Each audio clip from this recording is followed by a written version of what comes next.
Hyundai Santa Fe was first launched in the UK back in 2001, and since then it's arguably sat at the backbone of the company.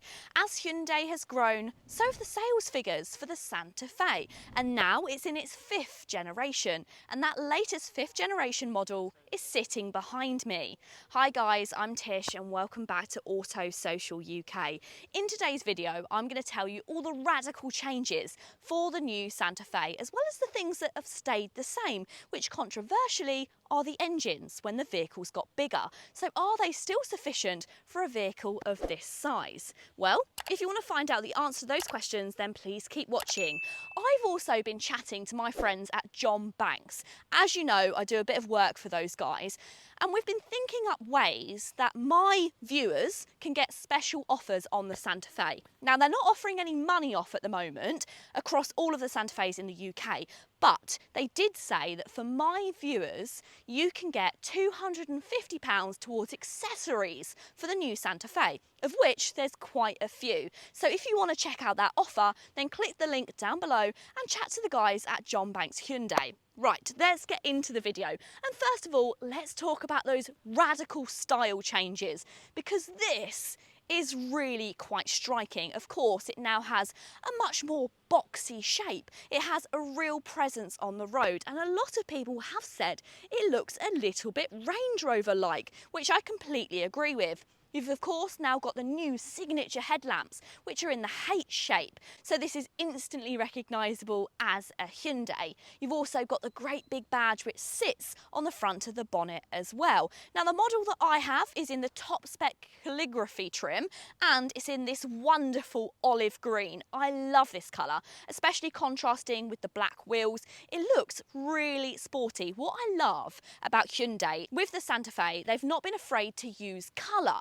So you still have your blacks, your whites and your silvers, but also you can get some very cool signature paint colours, which include this olive green. You've also got an orange and also a very cool matte effect, almost browny purple. I really love that colour. But overall, when it comes to the styling, it is going to be contrasting because it's very different from the vehicle that it replaces.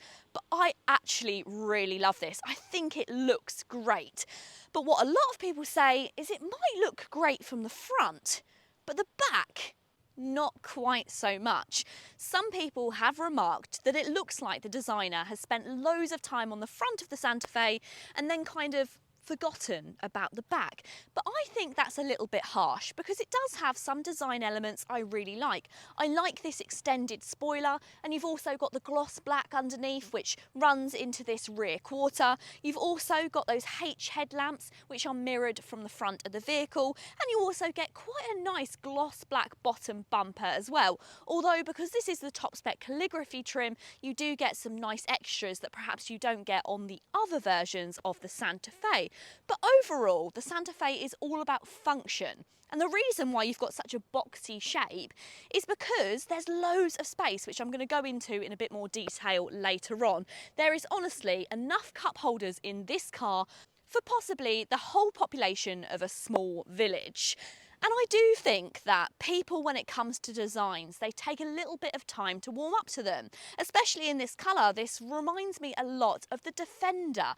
And so many people, when the modern day Defender come out, they hated it. And now everybody loves it. So perhaps that'll be the same with the Santa Fe. But is it a little bit of style over substance when it comes to the Santa Fe? How good is it at towing, at carrying bikes, at loading things onto the roof? Well, we'll talk about towing in a moment, but first of all, let's talk about loading things onto the roof. Because of course, as you see, you do get a set of roof rails, but they're quite high up.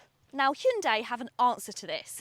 Here on the rear quarter, you've just got this panel which pops inward, and then that creates a grab handle. Then you can use the car's tyre to lift you up and load items onto the roof, which I think is so handy.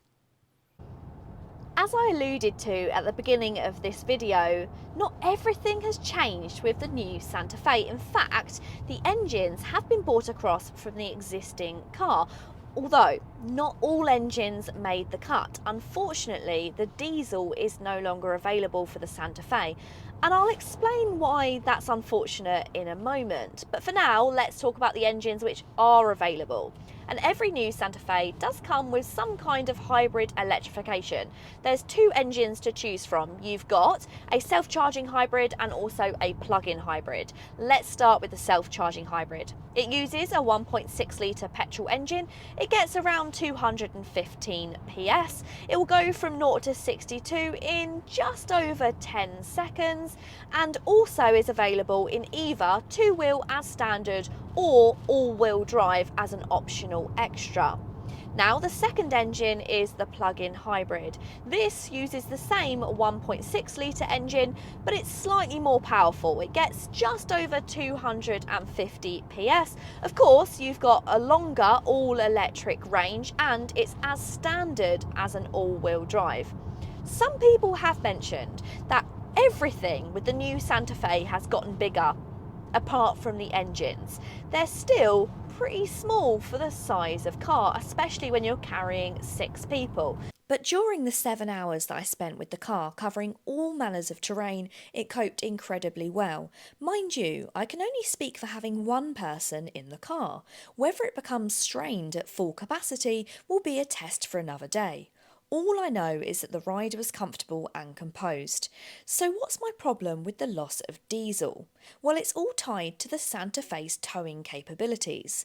Unlike our US friends across the pond, who can tow a whopping 4.5 tonne from the 2.5 litre engines, the capacity for the plug-in hybrid is a measly 1.1 tonne, which I'm afraid may strike the Santa Fe off of many potential buyers' lists. And I already know what you're thinking. I've not even shown you the inside yet and things are looking expensive.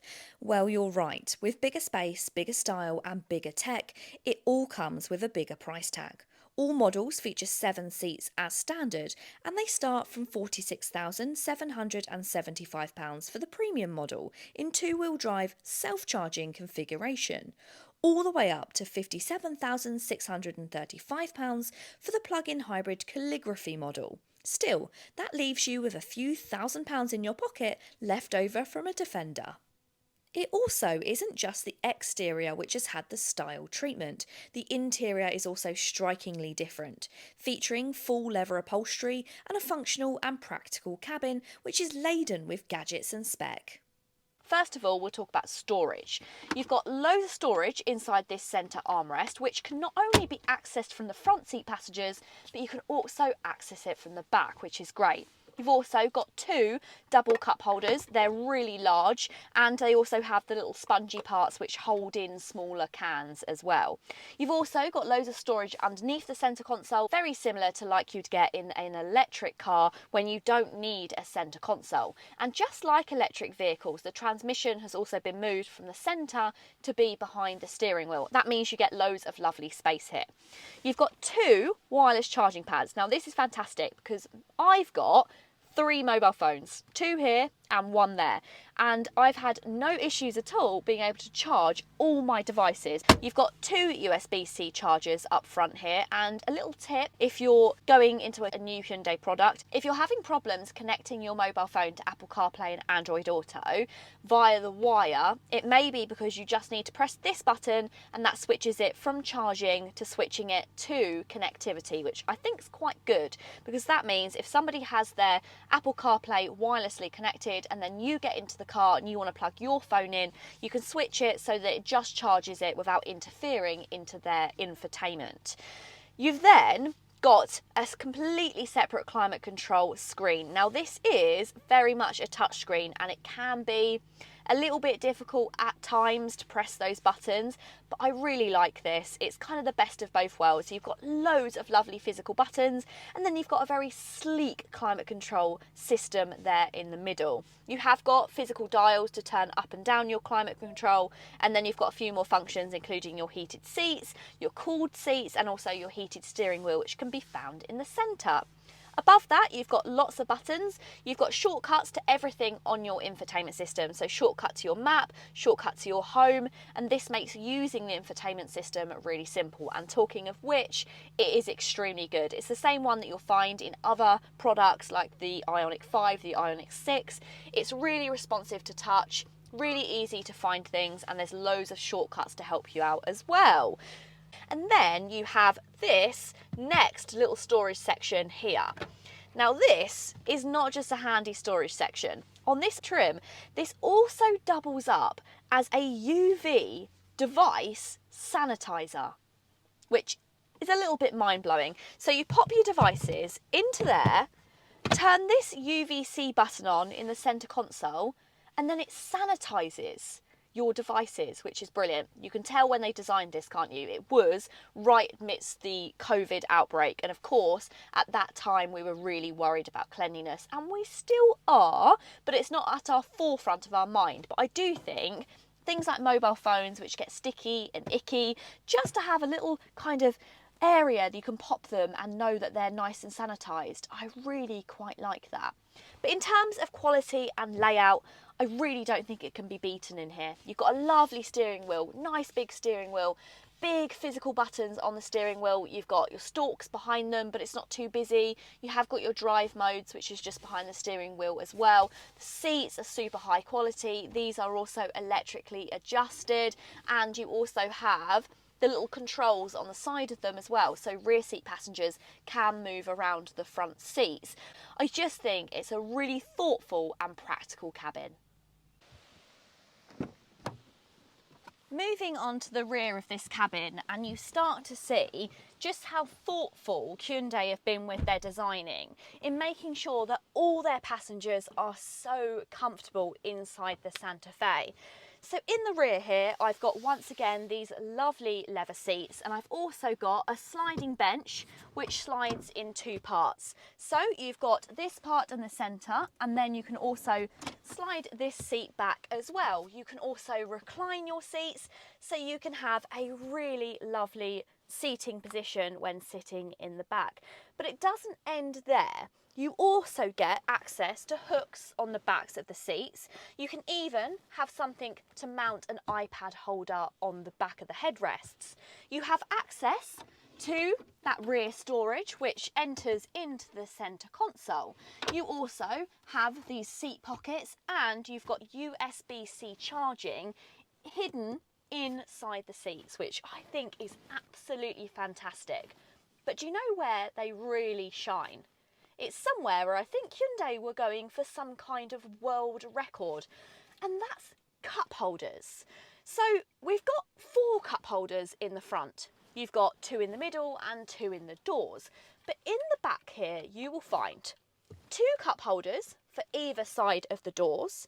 You've also got some bottle storage, which is inside the bottom of the door. And then you've got a pull-out armrest with 2 further cup holders, and even somewhere where you can pop a small can, for instance, an energy drink.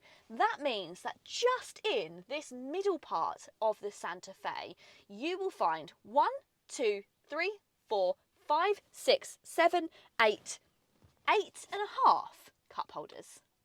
But what about when you want to enter the third row? How easily can that be done? Well, actually, it's pretty simple. So inside of here, you'll find 2 electrically assisted buttons. You've got a button on top of the seat and also a button down the side of the seat. Press this, and what that will do is it will fold the seat forward and bring it all the way forward, so you can easily access the rear. You can also lie them completely flat using the lever at the bottom. Sitting in the back row, you can really see why that new shape has added so much accommodating space for third row passengers. I've got lots of headroom, and when this rear bench is slid all the way forward, you've got quite a lot of legroom as well. But it's the amenities which have absolutely blown me away. Not only have you got 2 more ISOFIX fitments in the back, but you've also got a further 4 cup holders, 2 USB-C chargers, and you've got third row ventilation and the ability to turn it up and down. Last but very much not least is boot space. In the 5-seater arrangement, it offers you up to 711 litres, with the 6 and 7-seater configuration providing up to 628. Incredibly, drop all of the rear seats and it's not far off 2,000 litres, and boasts space perfect for camping in. The plug-in hybrid models offer a fraction less in each of the seating arrangements. When I first saw the new Hyundai Santa Fe, I was slightly concerned that they'd spent too much time on design and not thought about the practicality and whether this car is better to live with. But I couldn't have been any more wrong. Sure, it looks very cool. Well, in my opinion, I absolutely love it. I'm even warming to the back. But they've actually added so much practicality, more space, more convenience for both the driver and all the passengers, including the third row. I think this is the best generation of Hyundai Santa Fe yet. But let me know, what do you think of the new model? Let me know in the comments down below. I really hope you have enjoyed the video. If you have, go ahead and give it a big thumbs up.